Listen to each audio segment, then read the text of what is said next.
Okay, so this is week 4, last class, lecture number 8. We are going to learn about how to design bioremediations. Design in the sense how much water to add, how much nutrients, all that, how you calculate those. But we learned a little bit about bioremediation last time, about the overall concept.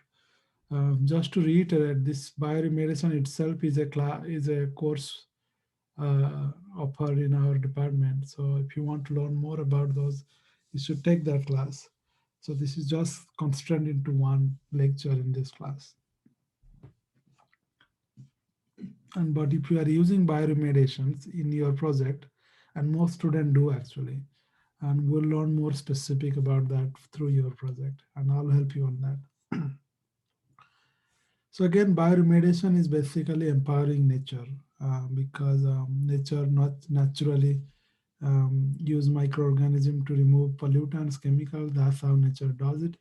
If you leave any contaminants, it now in 10 years, 100 years from now, those will be all gone. If it is even it's a radioactive, there it has its lifetime, billions years. But still, nature does take care of itself. But it takes time.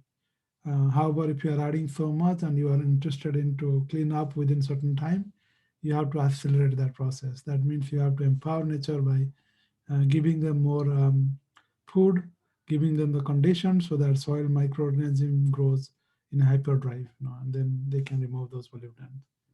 So that's all we are going to learn in terms of how to do that. And this is relevant for your project because if you have a site, most sites require bioremediation to some extent for long-term removal of pollutants as well as for reducing the cost. So that's why this particular lecture will be more useful for many of your projects. Announcement, homework is homework number 3 is due on February 2nd. That's next Tuesday, coming Tuesday.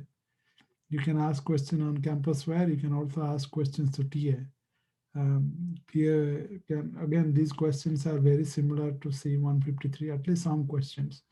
So you should be able to solve it if you have taken the class on CEE153. But if not, we are already covering that. So it should not be difficult. And again, most likely homework 3 will be the last homework in terms of quantitative homework. So these are all relevant for your homework 1, 2, 3 will be relevant for your midterms. There'll be one more homework maximum throughout the quarter. So then we'll focus on your project every week. That's also part of the credit. So that's why I want you guys to focus on projects in the second half. And quiz 2 is today from 7 p.m. I'll release the questions so that you can take exams anytime after 7 p.m. It's 20 minutes again, very similar to like how we had done before. 20 minutes window unless you have that extra timing based on CAE. And it's based on lecture 4 to 7. Lecture 1 to 3 was on quiz number 1. So quiz 2 will be 4 to 7. But on 7, we have also some part bioremediation. So I don't ask any questions on bioremediations, partly because that's part of the quiz number 3. And again, best 3 quiz will be included in your quiz. So if you have not taken quiz number 1, this is your chance, because if you don't take, you'll get 0. So make sure to take it. And also I noticed that some students did not submit homework unless really, you have asked for it. You are losing points on homework, it should not be. It's less point, but still, all it takes is just to ask for a couple of days extension if you have really unavoidable circumstance. But don't not submit, because that will affect some extent your points. And again, these homeworks are graded for effort, so most people get 100. We don't really, as long as we just look at the approach and see if this is not, if this is correct, we don't look at the final answers. That's for you to check. So we'll upload I have the solutions for homework 1, 2, 3 already, so I'm going to upload it as soon as you submit the homework quest 3 so that you can start preparing for your midterms. Project outline, just again meet with me. We can discuss end of this each class as a group. If your group all sit together end of the class, I'm happy to meet after the class. Another way to do it is also coming in office hour 2 to 3 p.m. Each Monday. And also you can send me email if you want any other time. All right, any question for any assignments? Okay, so we are going to learn bioremediation. As I said, we learn bioremediation, at least the principle, how it works. What you're going to do is we are going to do some calculations about how much moisture you need to add in soil. Because as you know, most bacteria or any biological system need water. In fact, our body percent is 70 or 90% or some, I forgot exact numbers, around 90% or more of our body is water. So that means without water, we can't survive. That's the essential need for any bioremediations. And once we have water, we need food. So those food comes from nutrients, or this food provide nutrients. So that's why you need nitrogen, phosphorus. These are nutrients, and sulfur, micronutrients like iron, even arsenic is a small amount is what we need. So these are all there naturally in soil. So, but it's just the macronutrients like nitrogen, phosphorus, sulfur are limiting. That means we have to add them. Then also, if it is aerobic, we need oxygen. If it's not anaerobic, we have to remove oxygen. So these are or electron acceptor or donor. So that's basically carbon, um, electron donor, acceptor. So these are the things we need because most of the energy production require redox process. So you'll calculate all that at the end of this class. So one thing I know that one project is related to microplastic. I want to just give idea that microplastic doesn't mean that you don't have to work on bioremediations. In fact, there are newer technology how to degrade polymers. This is one of the example I sent. Click it. If you click the link there, you'll find that it's a science advanced paper where this shows that how specific type of microorganism actually can convert um, plastic to carbon dioxide or completely mineralize it. And so how it works, all that stuff, you can see that. As you can see over here, these lines. So that's how the microorganism colonize. They release that specific enzyme, which is basically can degrade that polymer bond. And when the polymer degrade, it releases carbon. So these are the enzymes you see over here. And then those small fraction is easy to digest by microorganism. So that means they digest it to become make even smaller carbons like this. And once it becomes smaller carbon, that's the time they can actually use it as a food. So that's how they respire and they produce carbon dioxide. So ultimately, the plastic start with polymer and the end product is carbon dioxide. So they did this experiment so that you can see there are many studies now. They are developing these methods or at least trying to understand at one condition you can remove plastics by degradations. So if you search biodegradation in plastic, you'll find lots of articles. So that's just one example to show that if you're working on plastic, you'll be able to find these references. So one thing for sure, you are going to learn how to search reference, how to which you already learned part of the homework question one or homework one. And now you have to learn how to use these references to write at least one line. If you search a paper and you see the title and the abstract, how do you get one sentence from that that's relevant for your work? And how do you paraphrase it for your project? That's something you learn during outline process. So TA will teach you. Also, I during the meeting time, also I will help you how to do that. So set a time as a group. You should also have your own Zoom link for your own group and just invite me so that one day I can just go there and we discuss together.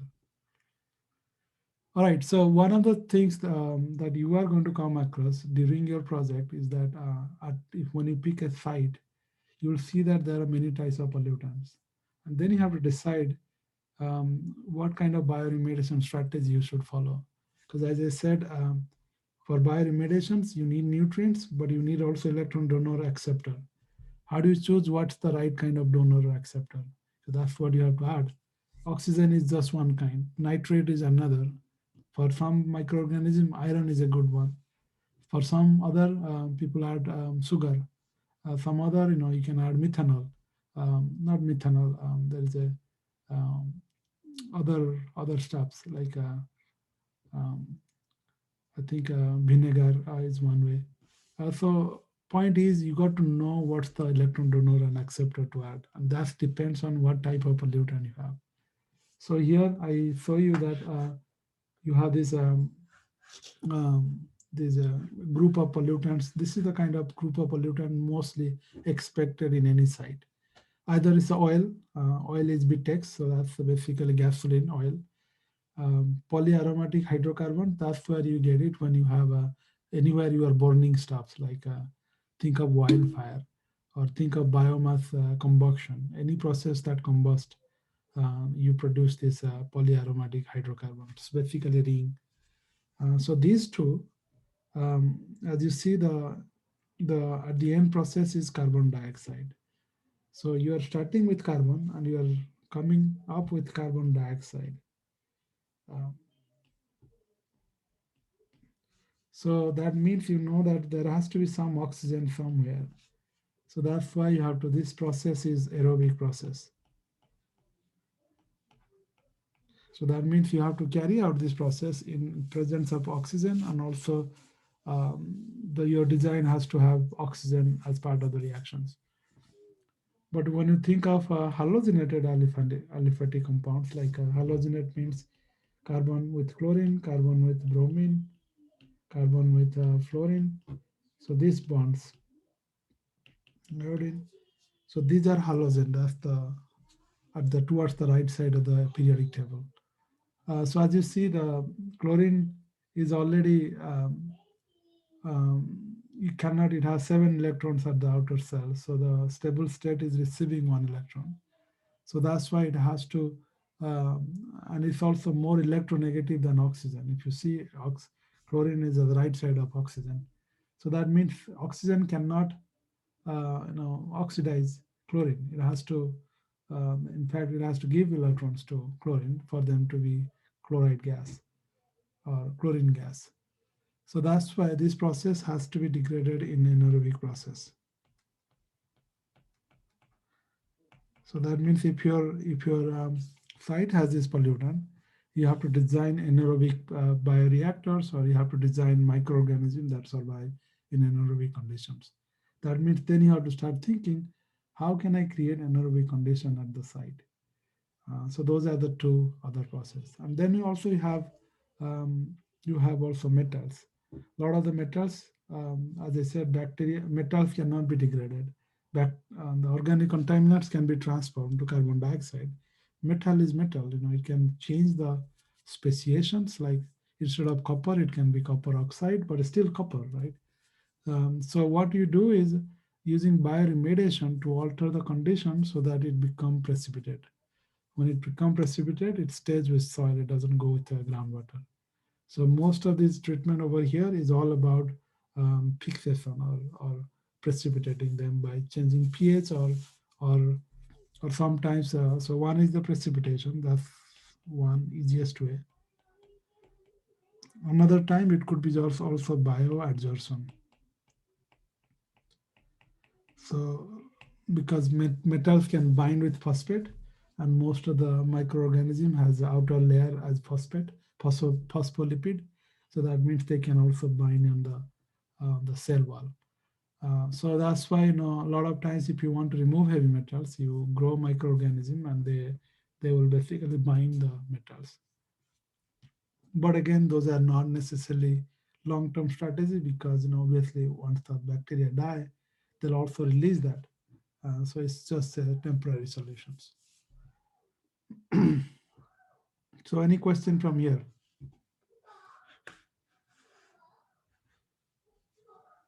Okay, so The difficult thing to do is the one which you can't degrade, right? So as I said, the most difficult part is this bond.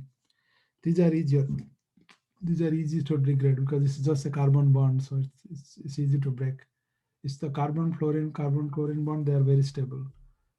So that's why, as you see, the stability increases if you go from periodic table, because negativity of fluorine is much higher than chlorine. So carbon fluorine bond is like very strong, the strongest among all the bonds. So that's why you can't break it. Microbe cannot have that much energy to break it. So a lot of times when you're designing this bioremediation system, you have to do a little extra. So this is how you can think whether this is bioremediation is going to be feasible or not by just looking at the chemicals. If there is a carbon fluorine bond, you know that bioremediation is not going to be very, you can't just use bioremediation. You have to use something else in addition to that. So that's how you can decide: is this the carbon fluorine bond? Is this the chemical that has fluorine? Is the chemical that has chlorine? So that's how you can decide. Um, and again, that's because the electronegativity. Fluorine is most electronegative. Electronegative means it has strong affinity for electrons. So that means anytime it form a bond, it really bind that pairs very strongly. So that means that bond is so strongest because they attract so closely to each other. So bacteria doesn't have enzyme that could break it now. So if you think of enzyme, you need really strong enzyme. It's not that easy. Uh, there may be, but it's just expensive process for bacteria. So that's why you should search if you are looking for PFAS, other things. There are microorganisms shows evidence of breaking carbon fluorine bonds, so you have to search on those. And another thing to look for is if you have too many fluorine atoms, that will make it also even more difficult to remove.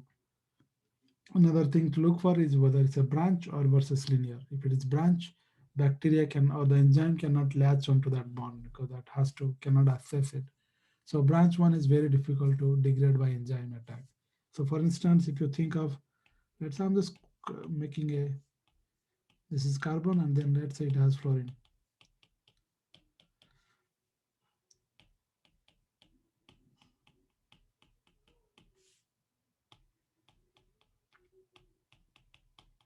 So let's say this is the formula. The way to degrade, imagine this is the one they have to break, right? So for that to break, the enzyme has to go through this process and find that bond, right? And you have this fluorine atom. Fluorine atoms are big because they are electronegative. They are surrounded by water. And so that means this is going to completely cover that carbon-carbon bond. So it's very difficult for the enzyme to find that bond to break. Enzyme always works like finding that things, and that's how it works. So this hindrance will make it very difficult to break the branched carbon.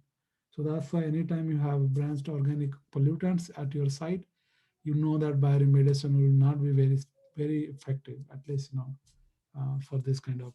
So you should think of all that based on the pollutants. And second thing is you have to also see the solubility of the pollutants. If it is not soluble, that means it can stick with, let's say, solid. If it stick with solid, bacteria cannot really always degrade it. It has to be in water because that's how the way it works is bacteria is floating around. They have a transporter molecules, or the molecule itself can find the wall and penetrate inside it. But if it's already sticking on the wall, bacteria is here, so that cannot really communicate. And so that's why I have to think of where those pollutants are. Are they in water or are they sticking with something else? If they're sticking with something else, obviously you don't have to worry about as far as groundwater is concerned.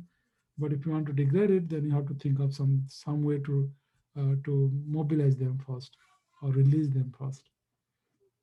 And so that's one example is we'll talk about it. If you have soil with lots of iron, I'm just talking about here, let's say soil, and it has lots of iron. Iron is a very good adsorbent because it corrodes. So iron oxide, and there'll be let's say just throwing a number here. Let's say arsenic. Okay, so arsenic bind with iron, and that if arsenic is bonded with iron, bacteria cannot take it because they are strongly bound. So first you have to leach it. So the way it works is, it turns out if you change the pH, some of the things will release. So if you change the pH, increase or decrease, I have to check. Um, I think it's a decrease. If you make it more acidic, this iron will dissolve. That means anything with that iron will dissolve. And so that means now you have arsenic, then you have bacteria. That means it's more bioavailable for the reaction to occur. This is just one example. So these are the things you have to think of in your project if you are working on bioremediations. All right, so now let's apply what we learned so far. One of the things over here, as I said, DDT is, we discussed about it. DDT is used for malaria, to eliminate mosquito problems, and it also causes cancers. Later we found out. So now the reason DDT is persistent is because it has these chlorine atoms. Okay, so this chlorine makes the DDT very persistent as well as toxic to mosquito. So that's again for one example. So now if I give you quiz questions and I ask you among these chemicals, which one would be the persistent, which one you will choose based on what we learned so far?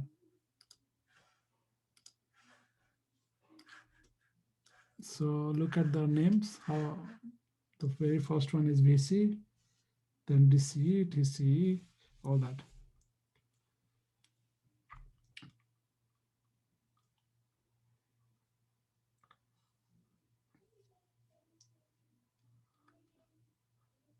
And the way bioremediation work is they will break this bond. Okay, they are not breaking carbon hydrogen bond. They are breaking carbon carbon bond, making it smaller. So that's how it is going to go there. And then, okay, so you have 10, okay, almost 25 student answers. So I'm going to end the poll now. So majority of you chose this one. I mean, 96%, or I would say except one student. So think of this way. The question I ask is which one is more persistent? Persistent depends on how many chlorine. So it has more chlorine, so it will block that carbon hydrogen bond or carbon carbon bond, so enzyme cannot degrade. So that's why it cannot degrade that one. I'll ask you the another questions in the same way.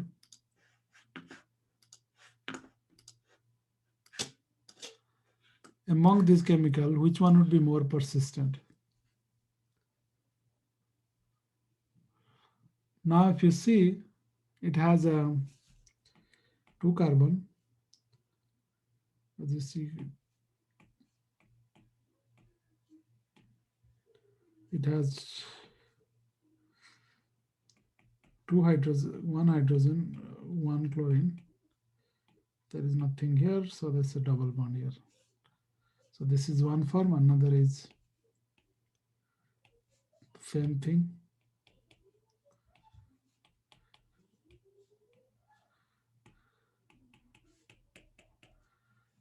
So the difference is fluorine versus chlorine. All right, so 25 students already answered, so I'm going to close it.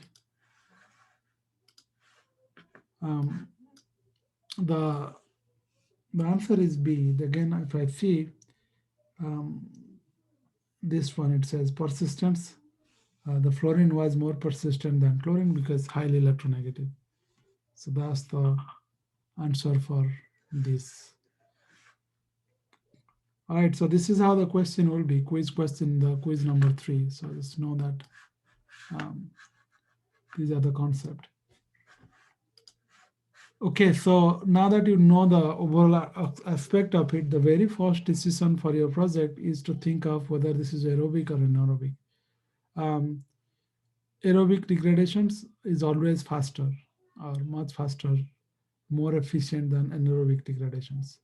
The reason is oxygen is, if you see any as a oxygen as a oxidizer, if you see the the energy, the free energy, it has the highest free energy or electron volt.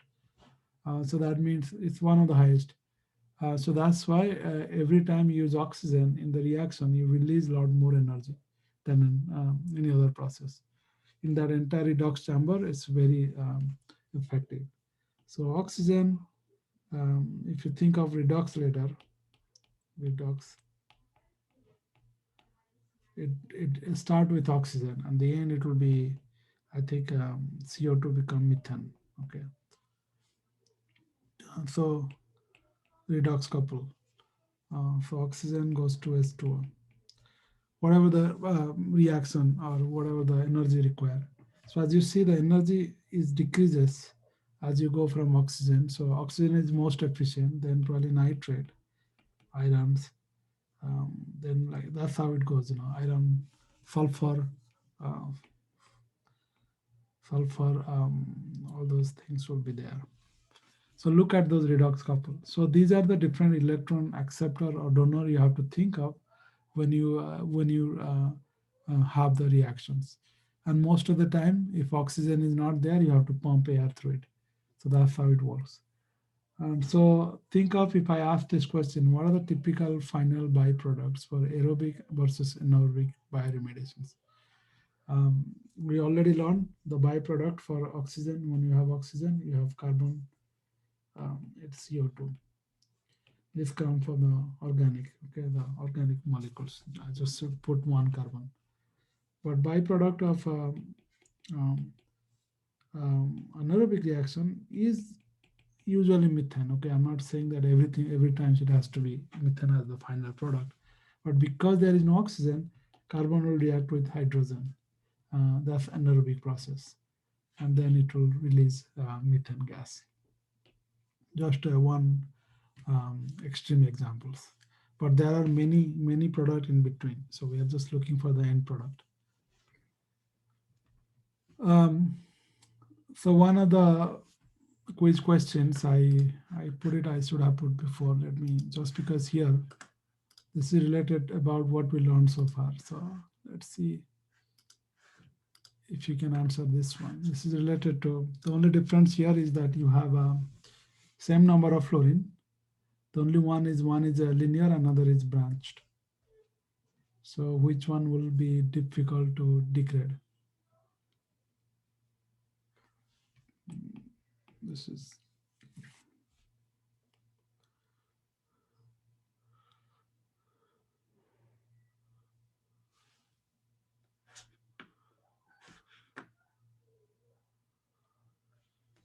okay, you have a few more minutes, 10, not few more minutes, 10 seconds more.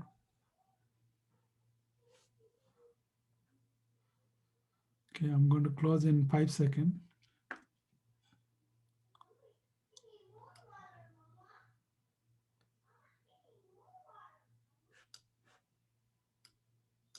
All right, so as you see, 83% says this, 17% says this. The, as I said, the branch one is difficult to remove because enzyme cannot really find that bond.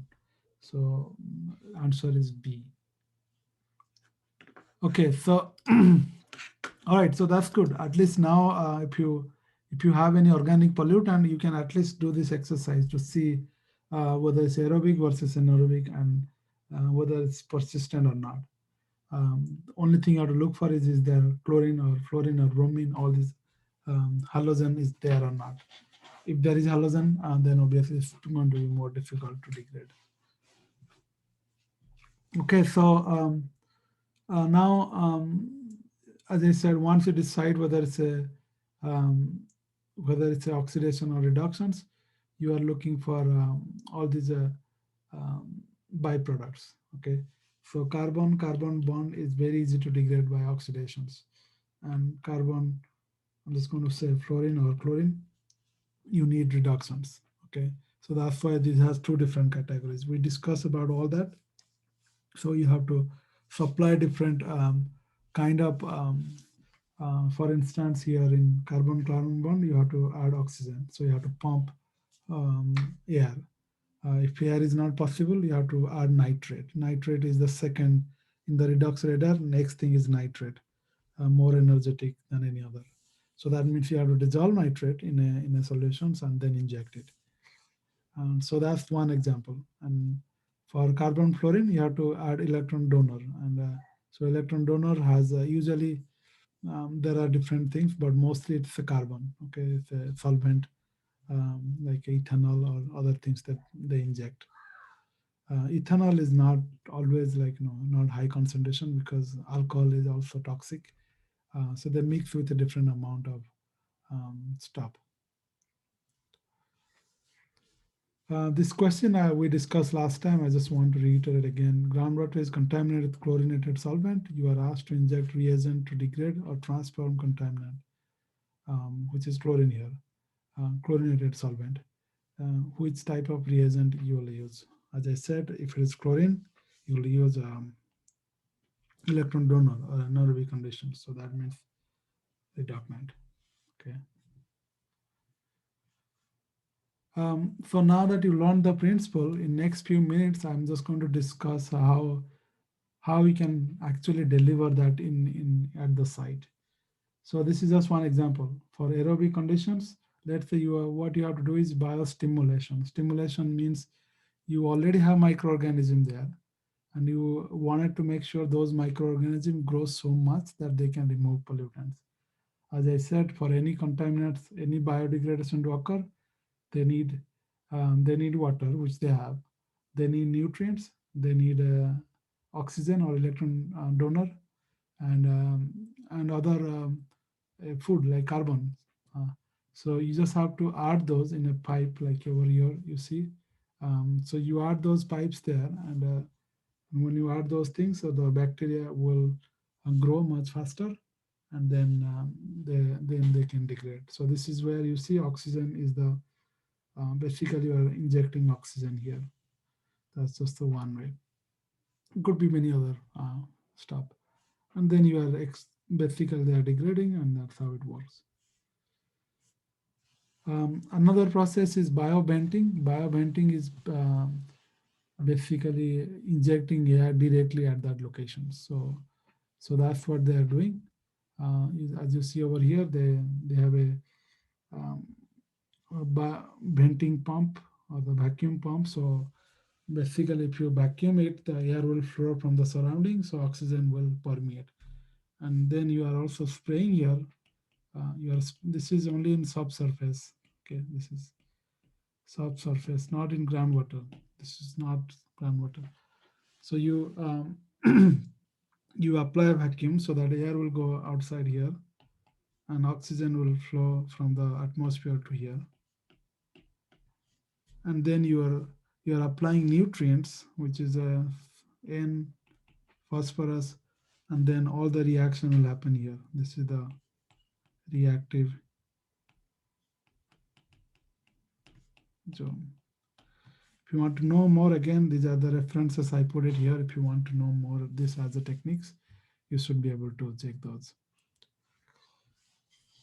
Um, if you are thinking of another process is as I said, the other one is about applying vacuum. In other places, you can directly also inject air because a lot of times if they are trapped inside the pores and they cannot really assess that one, then even you are applying vacuum, they will not come out. So you have to really inject air directly at that site. So that's the only difference here. The only difference here is that you are injecting air here. Okay. In this case, you are not injecting air, you are just applying vacuum. And this one would work mostly if the soil is very conducive to air, means K is high. If K is high, the system would work better.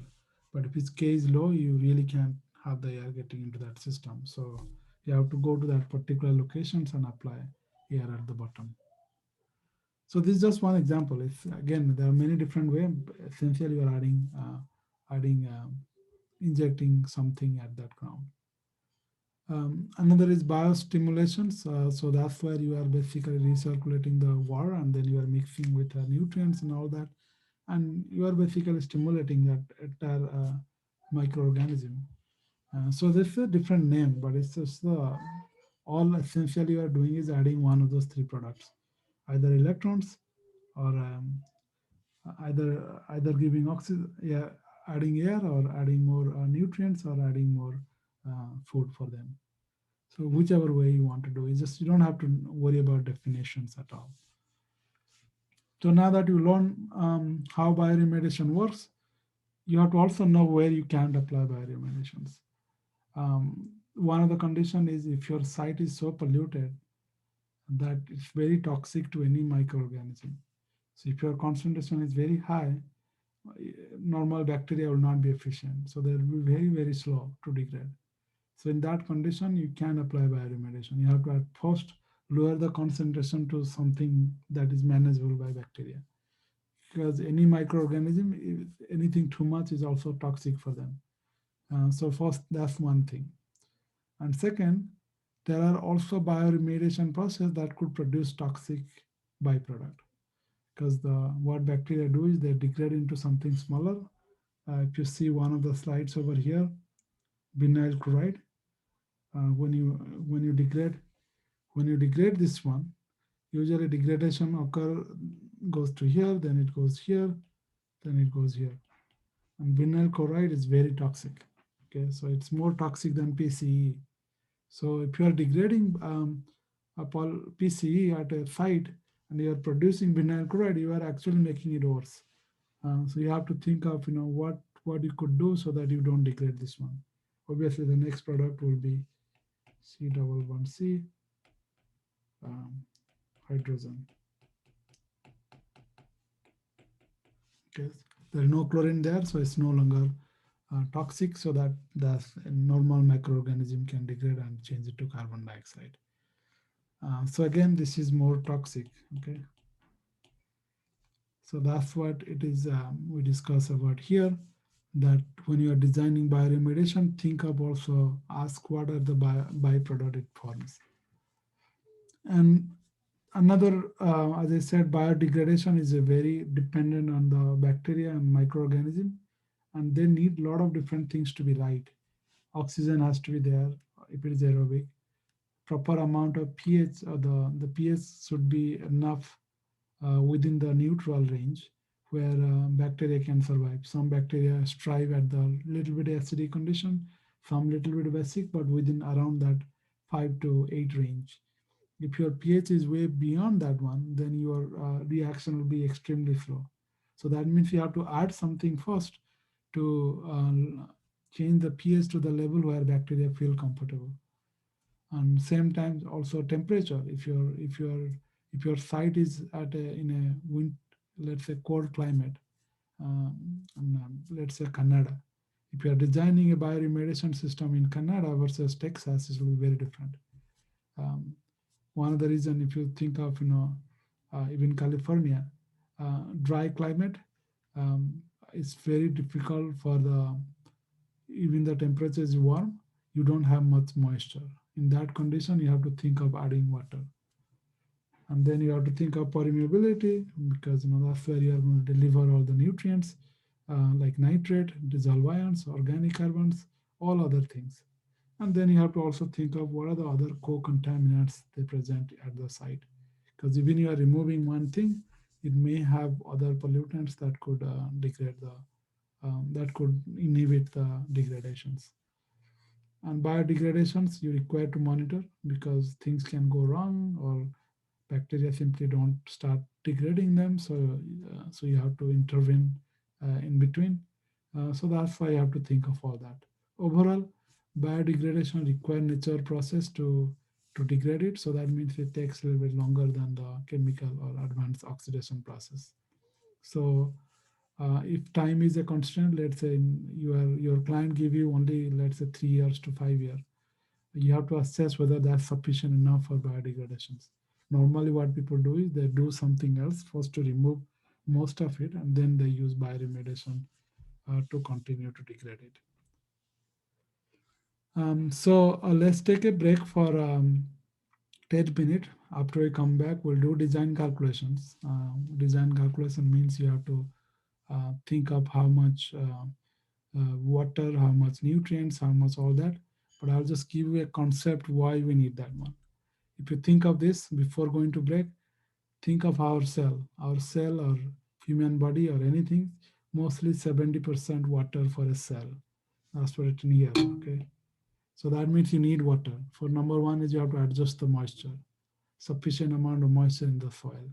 Once you design the soil, the water, then everything else, if you think there are so many things, you have proteins, you have a small molecule, RNA, DNA, phospholipids, DNA, polysaccharides. So if you think of what they are made of proteins, usually nitrogen is the essential element. It has carbon, everything, but nitrogen has to be there. Okay. You think of RNA, DNA, it has basically phospholipid, it's a phosphorus. Okay. Um, and if you think of DNA, RNA, it has both. If you see, this is DNA, RNA molecules or one block. So as you see, it's a nitrogen and phosphorus and carbon. Okay, the carbon is there anyway. So nitrogen, phosphorus. So as you see, most of the anytime you see the building block of any cell, N and P are the most essential nutrients. So if those are limiting, your cell will not. You can't really grow the microorganism. So that's why you have to look for how much nitrogen available for the plant for that microorganism. How much phosphorus is available. You have to provide those two. And then you are looking for based on aerobic and anaerobic. You are adding oxygen or nitrate as electron donors. Organic carbon is there because at the end of the day, your majority of your it's we are made of carbon, so you have to add carbon source because soil doesn't have much carbon. So keep those in mind. Now you have to calculate all of them. Okay, how much oxygen needed, how much nitrogen, phosphorus needed, how much water needed. Organic carbon usually is there as a contaminant, so you add more. That's how they degrade. So when we come back, we'll do those design calculations. So let's take a break and let's meet. It's a 4:46. We meet at 5:56. Okay, 10-minute break.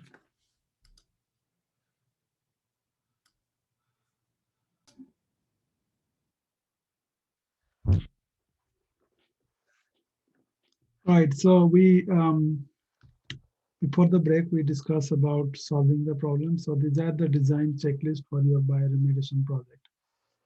So first thing you have to decide is whether in situ, ex situ. Most of the time it's in situ. But for in situ means you have to first look at the conditions. The soil normally is not doesn't have everything for the biodegradation to occur. Otherwise, you do not have to solve it because that would have been degraded by the time you check it.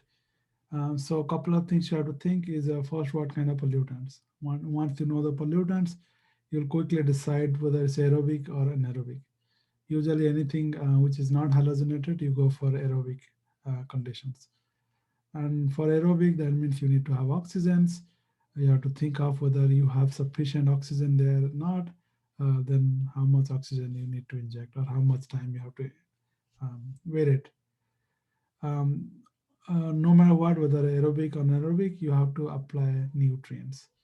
So then you have to think of how much nutrients you have to apply. Usually you apply it 5 or 10 times more than what you need because this there will be other bacteria that will degrade something else. So you really can't just apply exactly what you need. But then other things like pH, temperatures, what other things stops are there, how much moisture, all that factor you have to think of. So it's all written here. Um, these are the steps, but we'll solve one by one. So this is the key, these particular critical conditions, the table that you must refer all the time is these are the conditions ideally you want. If you think of temperature, let's go from the bottom, which you can't control because if you are in aerobic, if you are in a cold climate, let's say it's winter time, and you want biodegradation to occur in a place uh, very northern, let's say in Canada or North Dakota, that's the northmost for US. So if it is very cold climate, you know that most of the time bacteria are more efficient between 15 to 45 degrees Celsius.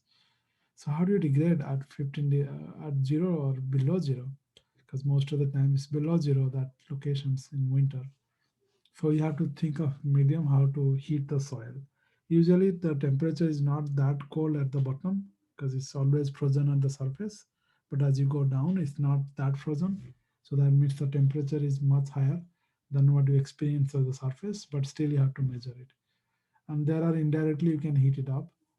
You can obviously blow hot air into it, but that's too much energy, right? So that means most of the time you are not doing work in the biodegradations or bioremediation in winter conditions.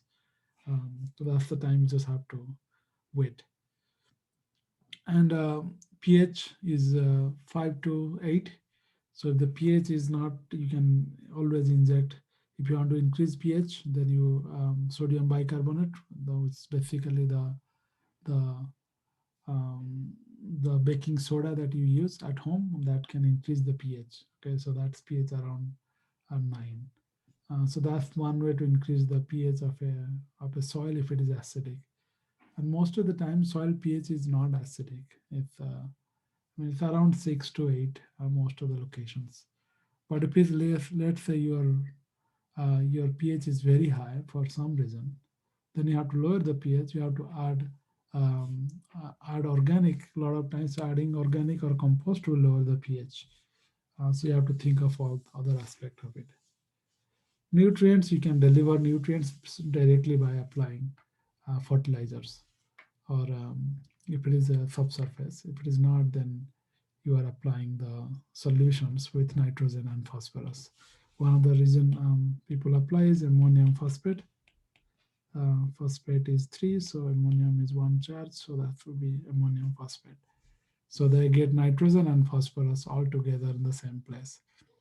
But as you see here, the phosphorus content requirement is very different from nitrogen requirement. Its ratio is 10 to 1. That means for every phosphorus, you need 10 extra nitrogen. That's how the composition of a human body or any cells, you need more nitrogen. So if you apply something like ammonium phosphate, you are not really applying that balanced way.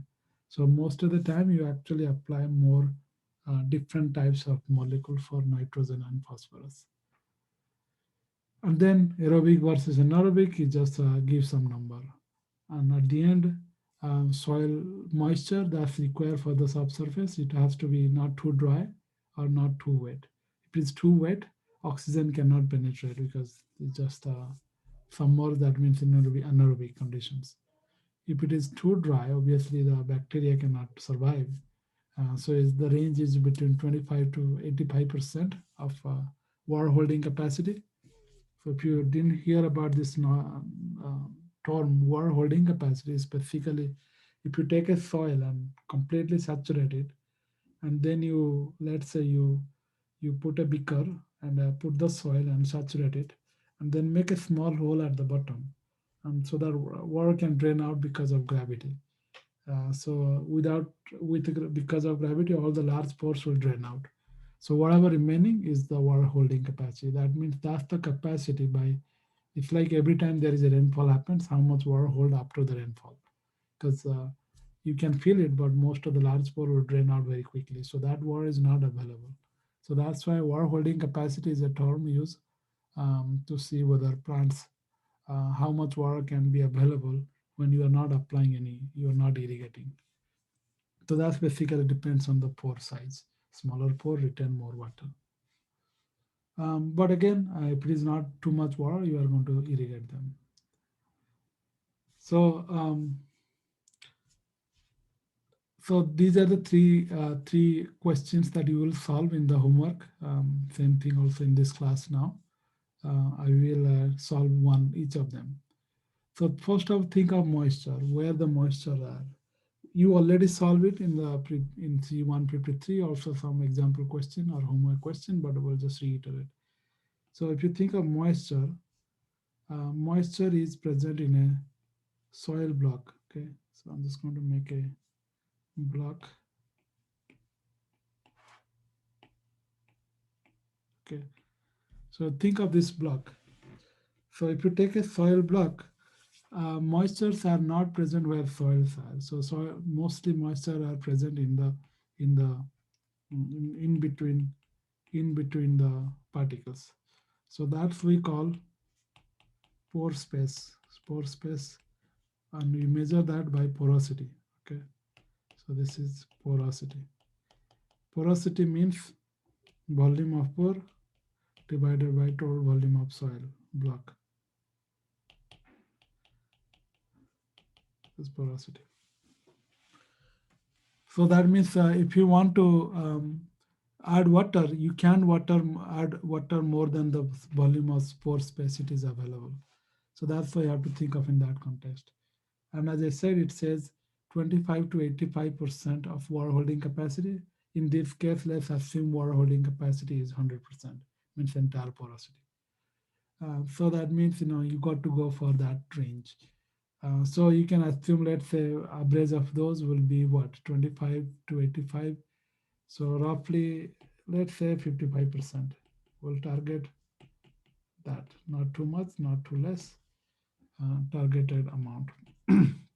So that's your range, and that's what called relative saturation. Means in that pore, how much percentage of that pore is filled with water. So N is the, so let's say V pore. So saturations is V water divided by volume of water divided by volume of pore. So what it means that how much of that pore is filled with water. So if it is, let's say all the pores are filled with water, then saturation will be 1 or 100%. So S always vary. S will always vary from 1 to 0. 0 means entire pore is not filled with water. 1 means all the pores will fill with water. And our target is S would be around 55%. Okay. So, but many soil, you don't have always zero water content. Always there will be some water trapped somewhere. So there will be some initial water content. So the difference would be what you have to fill in. So this equation tells how much water you have to add. Okay. Um, so let's say if I write amount of volume of water, if you see this equation over there, volume of water. If I use this word, volume of water is saturation times volume of pore. Okay, and if you see volume of pore is porosity times volume of soil. So porosity times volume of soil. Okay, so that's if it is completely there is no amount of pore space has water. So that's the answer. But because there is always some amount of water remaining, you have to account for those. So that's why this the amount answer would be the difference in saturation. So that's volume of water that you need to add is delta S in B soil. So delta S is the change in saturation because of addition of water. So let's solve these questions based on that.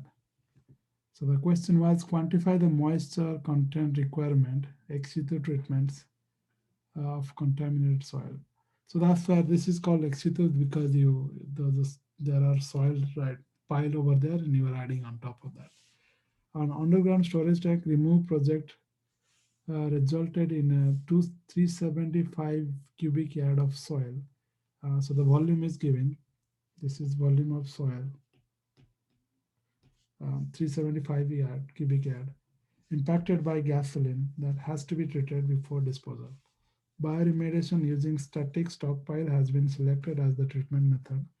Determine the amount of water needed for the first spray if the porosity of soil is 35%. So that means it's porosity. And initial saturation so is 20%. That's SI. So that means 20% of the pore space is filled with initially water. So if you are going to solve this one, again, everything else is given. You really don't need to check anything. So volume of water.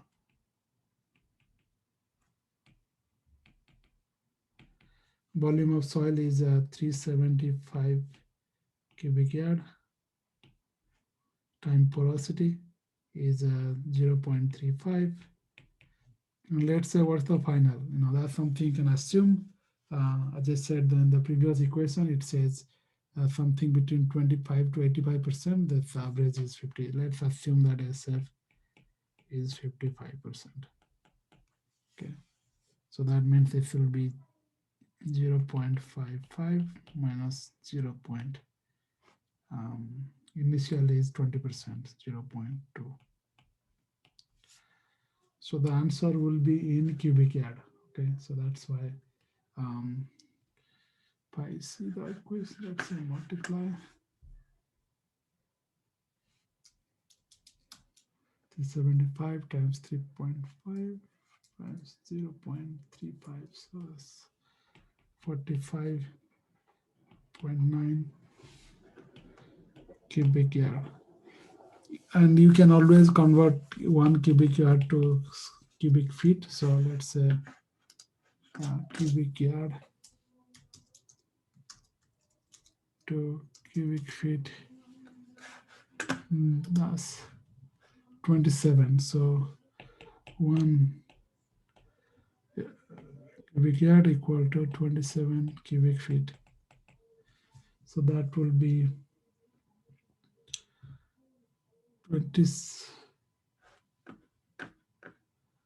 27. So that's going to be roughly 40, roughly. Okay. So that's how you calculate. So all you have to look for is what's the initial moisture content at your site. And that's something, if it's a dry, you can assume something and then that's how you can calculate. Any question on that? I see there are some chat windows, so let me see. There's a question, what is theta for? Let me see, where is the theta?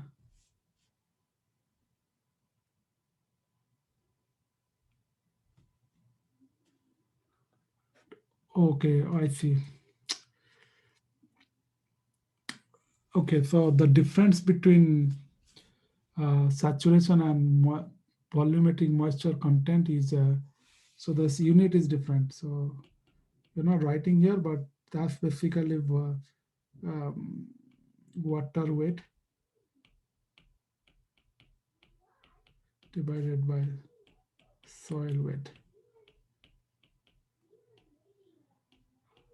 dry soil weight. Okay, so if you take one block of soil, so this is a weight basis, or sometimes people also use volumetric basis. If you the volume of water divided by volume of soil. Yeah, so it's not needed here. No, that's just the written here because sometimes it's related to saturation. One is given versus another, then you have to check those. But for these questions, you don't. It's written there so that you know the difference. Because a lot of times people call or what they know is you take some amount of soil and you dry it and you see the difference in weight because you can't really measure the volume. So you know by weight basis. And then you have to check on that angle. How saturation related to weight. That's again related to porosity, so you have to, but for here not. Okay, so next thing we are going to learn is how to apply how much nutrients to add. So you got to make some assumption how much nutrient is needed. Let's say your contaminant is the food for them, for bacteria to inject or degrade it. So the carbon source is contaminant. And you know the amount of contaminant typically that's given to you because it says this is polluted and this is the amount of stuffs you have to treat. So that means you know the amount of carbon from the pollutants. Now you have to see how much nutrients, let's say bacteria degrade that one or assimilate that carbon, that has to be also occupied by other nitrogen phosphorus compounds. So the ratio is typically is around 100. If you have every 100 carbon bacteria need, they need roughly 1/10 of that as nitrogen. And then for every 10 nitrogen, you need another one as phosphorus. Okay, so that's the ratio. Here is given 120. It can keep changing based on the type of pollutants or type of microorganism. So let's assume that 110 That makes it a lot easier. That means you need 10 times more nitrogen than phosphorus, and you need 10 times more carbon than nitrogen. So once you know the ratio, then you'll be able to calculate. So roughly, if you have to calculate how much you have to, how much nitrogen, phosphorus, all you have to do is first calculate how much carbon, and that carbon comes from the organic pollutant itself. You know the amount of carbon or the concentrations, convert that to mole. So by the way, this is mole ratio. This is by moles, molar ratio, not the just the weight. Um, so now let's solve it. Okay, so I gave you these questions in C153, so I'm just going to solve so that you see. When you solve it, then you realize. Okay, so the question is estimate the amount and cost of nutrients in pounds needed to remediate gasoline. And typical formula of gasoline is given C7 H12 H16 in gasoline impacted soil, assuming the nutrient ratio should be 100 to 10 to 1 for carbon, nitrogen, phosphorus. Volume is given, initial mass of gasoline in the soil is given, and porosity is given. Nutrient source is also given. For phosphorus, you add sodium phosphate. Its cost also given, and for the nitrogen, you are adding ammonium sulfate. Okay, so let's start working on that. So again, you are looking for nitrogen and phosphorus. That's you are looking for, and phosphorus. Well, they are all related to carbon because as you see from the ratio, phosphorus is amount of carbon divided by 100. Nitrogen is amount of carbon divided by 10. So this is in moles. So that means all you have to do is how much moles of carbon you have to degrade. So as you see over here, that source of carbon is here gasoline C7 H16. Okay. So let's see how much of gasoline you have. It's given there. The volume of soil is 370 cubic yard. Initial mass of gasoline in the soil is already given how much? 158 kilograms. So that means you have to see how much moles of presence. So let's start with nitrogen. Amount of nitrogen in moles is a number of carbon in moles divided by 10. And you know that you have number of carbon in moles or number of, yes. So let's say how much carbon in mole. You know that you have,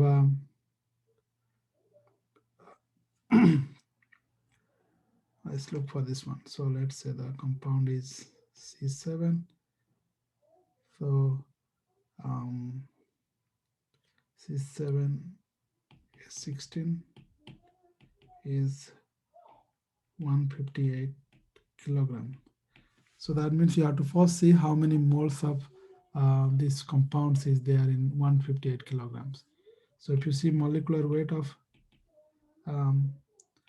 C7H16 is 12 times 7 plus 1 times 16. So that would be how much? 16, that's be 100. So that means every moles of gasoline, it weighs 100 grams. So now you have to look for how much mole it is. So 158 kilogram, 1 kilogram is 1000 gram, and then you know that 100 gram of gasoline is 1 mole of gasoline. 100 gram of C7H16. So that value would be, let's see if I calculate that.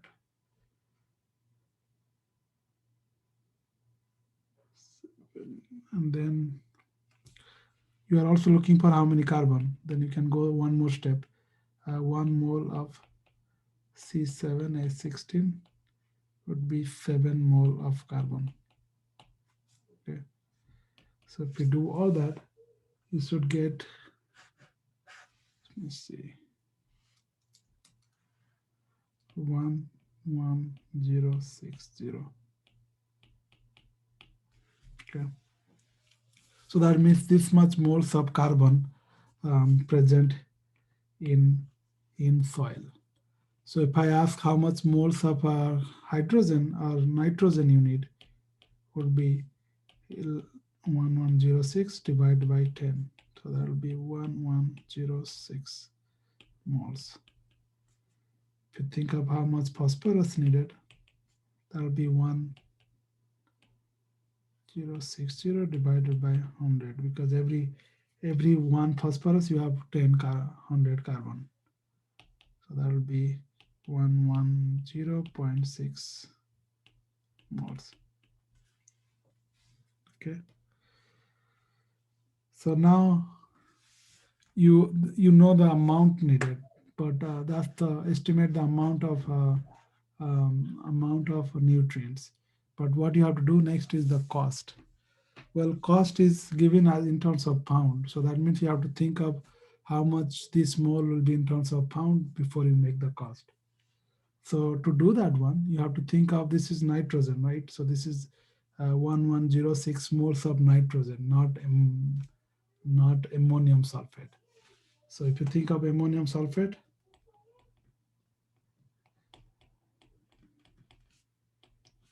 in one ammonium sulfate, you have one nitrogen. So that means in 1 mole of ammonium sulfate, so 1 mole of ammonium sulfate is same as 1 mole of nitrogen, because it has one nitrogen.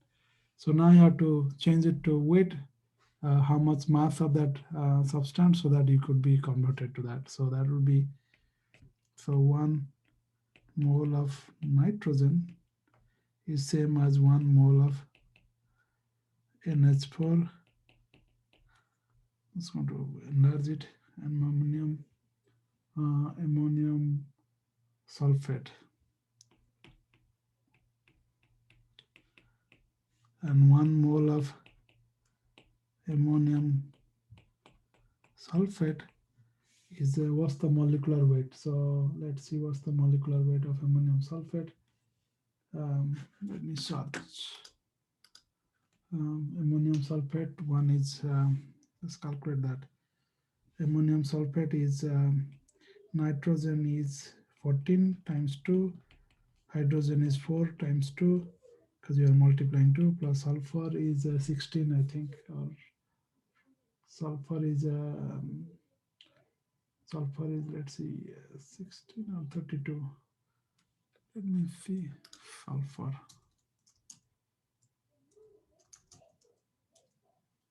Wait.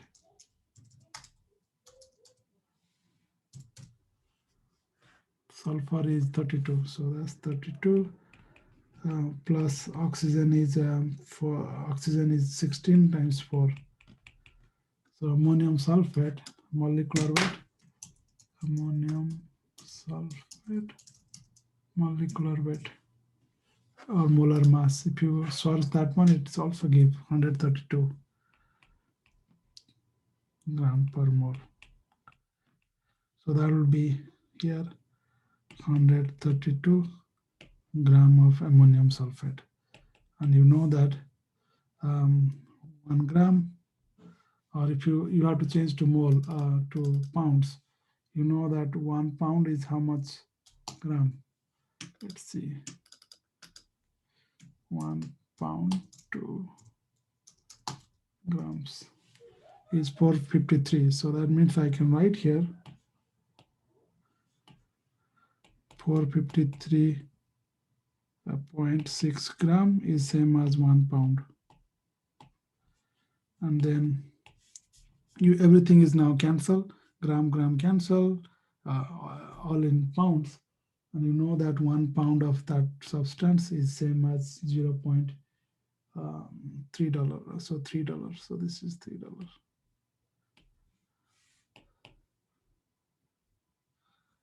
Put all that together, then you should get the answer, which will be, let's see if I calculate somewhere, 483. So I'm just going to make it here a little bit close. 1 pound is $3. So that would be 483.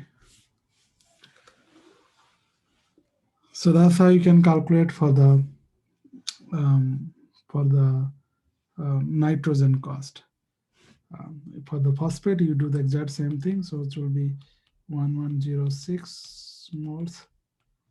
Again, that's mole of phosphorus. Okay, 1 mole of P is, if you see the molecular formula here, 1 mole, it has 1 phosphorus. So that means it's a 1 mole of trisodium phosphate. So I'm going to write this one TSP just so that I can easily write in the equations. So that's equal to 1 mole of TSP. Then 1 mole TSP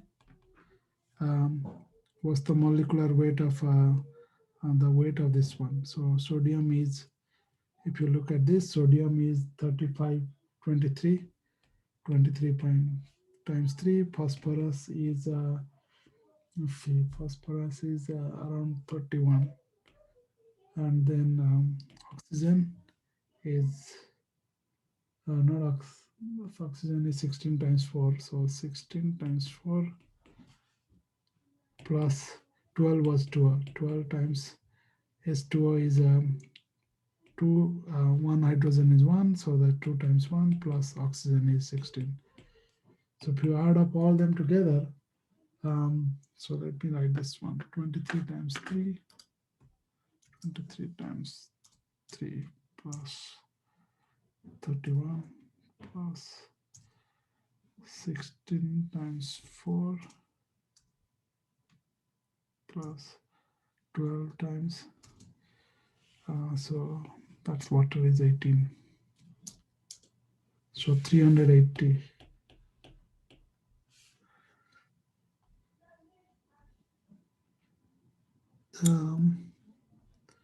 Okay, 308 gram per mole.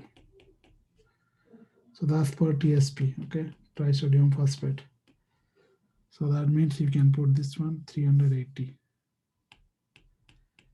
80 gram of TSP. And again, 453.6 gram is 1 pound, and 1 pound of 1 pound of TSP cost about $10 per pound. So that's $10. So that answer would be $925. So that's how you can answer that question. Right? Professor. Yeah. Oh, sorry. So the gasoline should be part 100, or Which one per 100? for gasoline. Like we know the ratio is 100 to 10 to 1 for C Yeah, and G. gasoline is 100. Yes, the carbon in So gasoline is 100. Yes. okay, so we use, okay. So you use gasoline to convert to carbon, and that's the 100%. So that's this carbon is 100. Okay, got it. Thank you. All right, so that one question, as I said, in the midterms will be exactly this question. So we have also examples. So you should be able to understand the concept. All right, so the last one, oxygen requirement. You already understood how much nutrients is needed. Now let's look at the oxygen. And you know that oxygen requirement depends on, because you're not providing oxygen many times, the naturally oxygen is present in water. And really the solubility, let's assume that all the oxygen in water is still there. So the maximum amount of oxygen that you can hold in water is around 9 milligram per liter. That's in in a, um, in a perfect, let's say, at 1 atmospheric pressures and 25 degrees Celsius. But as you increase temperature, obviously the oxygen concentration will decrease because it will get out of the system. So it's how much oxygen you have is dependent on the how much water and how much oxygen soluble in water. So you got to think of all that. So then once you realize that you for amount of oxygen requirement, you have to look at the redox equation. For instance, I give you example here. If you burn methane with oxygen, you produce carbon dioxide and water. So as you see over here, the 1 mole of methane require 2 moles of oxygen. And if you are looking for how much 2 mole of oxygen is, 2 times 1 oxygen is 16. 16 times 2, that's gram. Okay, um, so that will be 2 times 2, so 16 times 4. 16 times 16 times 4, 64. So 64 gram of oxygen is needed. Okay, to treat 1 mole of methane. 1 mole of methane is carbon is 12 and hydrogen 1, so that will be 12 plus 4 will be 16 gram of methane. Okay. So this is the same way. If you see the previous equations, you already know how much moles of there of gasoline. That means you can always multiply that to the stoichiometry equation, whatever you have. So that's how you are going to work on that. So let's have examples so that you can see how to apply that. So the example is a subsurface soil contains 5,000 milligram of liter of benzene. The air in the subsurface is relatively stagnant. The total bulk density of the soil is 1.8. The degree of saturation in the soil is 30%. That means 30% of the pore is filled, and the porosity is 40%. That means 40% of the entire soil is pores. Determine the amount of oxygen needed. Estimate the amount of oxygen available in the pore water, assuming the solubility of oxygen is 9 milligram per liter. Okay, so a lot of stuff going given. Okay, I'm going to write those at least what is given. Okay, um, first of all, bulk density is given. So bulk density is 1.8 gram per centimeter cube. That means if you take 1 centimeter cube of soil, it weighs 1.8 gram.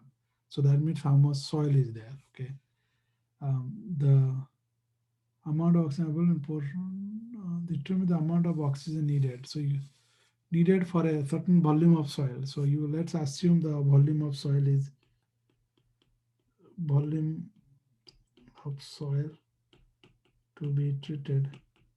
Usually that has to be given. Let's say 1 cubic meter. This is not given here, so that means it depends on how much soil you are going to treat. So bulk density is given, and then porosity is given 0.4. That means 40% of the entire 1 cubic meter is pore space, or water can stay there. And then the saturation is 30%. That means only the 30% of that pore is filled with water. And then the solubility of oxygen, so that's, let's say, concentration in water of oxygen, or let's say O2 concentration in aqueous is 9 milligram per liter. So that means 9 milligram of oxygen in water, 1 liter of water. And you are going to treat 5,000 milligram benzene, okay, per liter. Okay, so let's see how much content, how much 500 milligram per liter. Okay, so then you have to think of how much benzene is there in that 1 cubic meter of water the soil. So let's conceptualize it. So this is 1 meter, 1 meter, 1 meter. So 1 cubic meter. So now you have to think of how much benzene is there. So first you need to know, it says that you have 5,000 milligram of benzene in 1 liter of water. That means how much liter of water inside it. That's you have to first think of. So let's see how much water inside it. You know the total volume of soil. So if you know the volume of soil, you know the total volume of soil, you know the porosity, you know the pore space. And if you multiply that, so again, that previous equation, volume of water, if you see, is basically saturation times the pore space, the complete pore space. So this is the porosity times the total volume of soil block is the amount of water.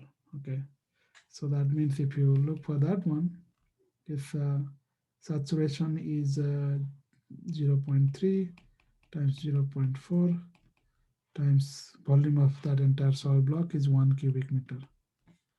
So that whatever the number will be, let's see what is that number, 0.3 times 0. Okay, that's easy to calculate. So that's 0.12 cubic meter. So that's the volume of water. If you think of how much that in liter, 1 cubic meter is about 1000 liter. So that would be, if you multiply, that will be 120 liters. So all you calculate is you have 120 liters of water inside that 1 cubic feet. And you know that the concentration of benzene is 5 gram per liter. That means if you know the amount of benzene, so if I calculate how much benzene is there, or mass, you know that it's going to be volume of water times concentration of benzene. Okay, or mass of benzene is mass of benzene. So I'm just going to write it different way so that no confusion. Amount of benzene, which is mass, C6 is volume times concentrations. So volume is 120 liter times the concentration is 5 gram per liter. 5000 milligram is 5 grams. So that's why I write this one. So that will be 220 times 5. So that will be um, 20 times 5 would be 600 gram. Okay, so that means you have 600 gram of benzene. Then if you have to convert to moles, then you can also do that.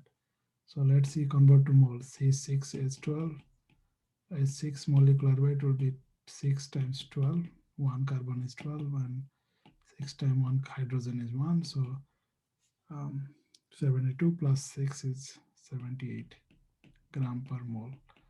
So that means this will be 78 gram per 1 mole. So if you divide 600 divided by 78, you got 7.69 moles of benzene. Okay.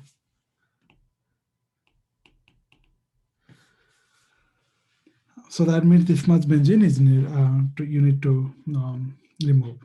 So let's see how much oxygen is required. For that, again, you need the redox equation. So let's see how much oxygen is required to oxidize 1 mole of benzene.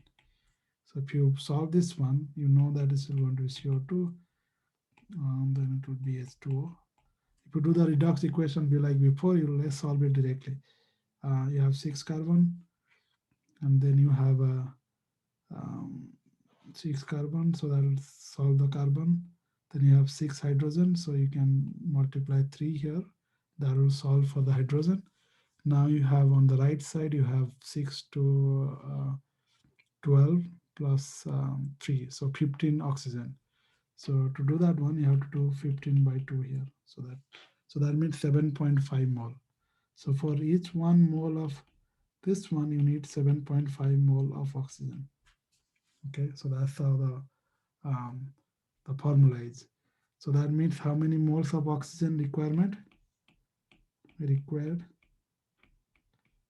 is 7.5 times whatever the moles of C6H6. So that will be 7.5 times whatever the number is, 7.69 moles. So if you multiply that, 7.5 times 7.69, you got 57.7 moles.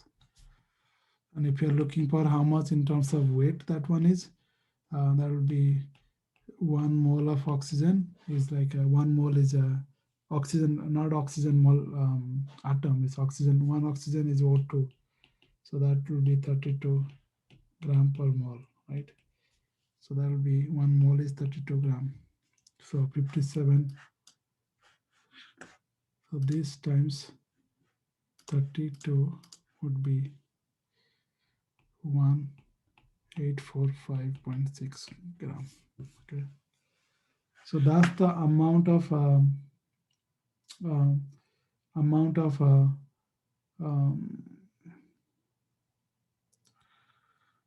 of um, oxygen you need.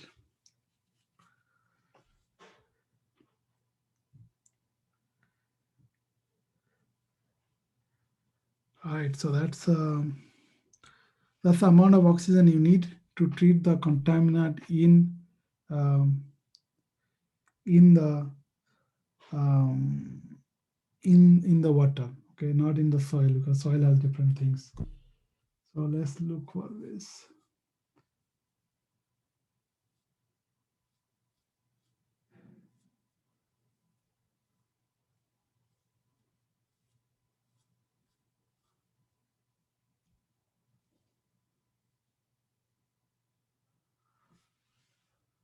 Okay, so that's the solutions. And now question is how much oxygen you have is basically you have 120 liter of water, and you know that for 1 liter of water you have 9 milligram per liter of oxygen. So that means this is oxygen required. Oxygen you have, oxygen in water is 9 milligram per liters. Then you have amount of water you have is 120 liters. So 120 times 9 milligram,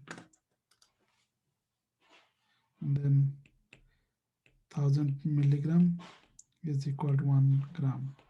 So that way you know that how much is needed. So 9 times 120 divided by 1000, 1.08 gram. Okay.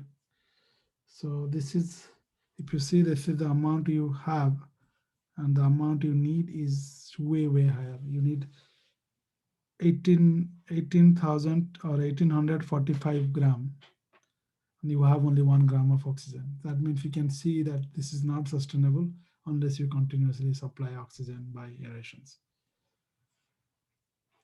So I think that's all. Oh, I already saw this one, so it's no need to do it. Okay, so that's all in terms of the question. Now you should be able to solve the question for homework. Let me see if any question on the chat. What about O2 in the air? Because it said air is stationary in subsurface. Uh, yes, that's true. If you are trying to calculate how much oxygen is there, you have to. That's a good point actually. You can calculate how much oxygen there in the pore space which is not filled with water. So you know the oxygen concentrations based on the atmospheric pressure, 21 atmospheric pressures, and then you calculate the volume of air, and then you can multiply. But the bacteria, they get oxygen from water because they are in water, so they don't really use that. They can breathe like us. So that's why we don't account for that oxygen that is in air. So the idea is when you inject it, it dissolves in water, and then bacteria use it. Okay, so that's all in terms of the class today as far as solving the question for your homework. And I'll stay for a few minutes to discuss with one group about their project. But before that, you can ask any questions. Another question is, if oxygen is relatively insoluble in water, how would you add oxygen? No, it's not relatively insoluble. It has 9 milligram per liter. So the idea here is when you inject the oxygen, that diffuse as the bacteria consume that oxygen, you keep replenishing with the air by dissolving them more. So that's not going to work that way. And in fact, if you think of newer technology where they want to increase the solubility of oxygen in water, they actually inject nanobubbles. And that's how this technology is also helpful for phytoremediations, where what people do is they aerate. Basically, you create this. It's like in if you have aquifer or not aquifer, the fish tank, you bubble air, right? And so imagine those bubbles are pretty big. That's why they're just going out.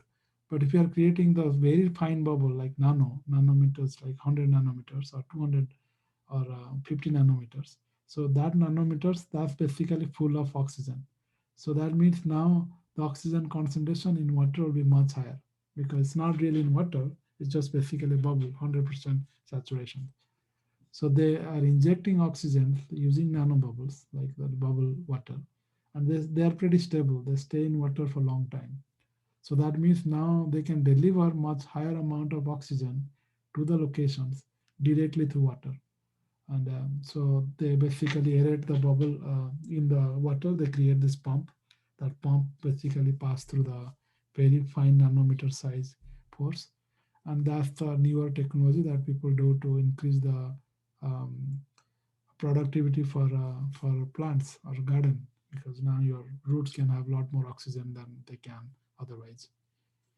So when you irrigate water, you irrigate water with high amount of nanobubbles oxygens. So that's also applied here. Okay, that's where you can also increase that concentrations. All right, so that's I think that's the end of this class as far as what we wanted to cover, and I hope you can solve now the questions, all questions on homework. But if you have question difficulties, ask TA tomorrow.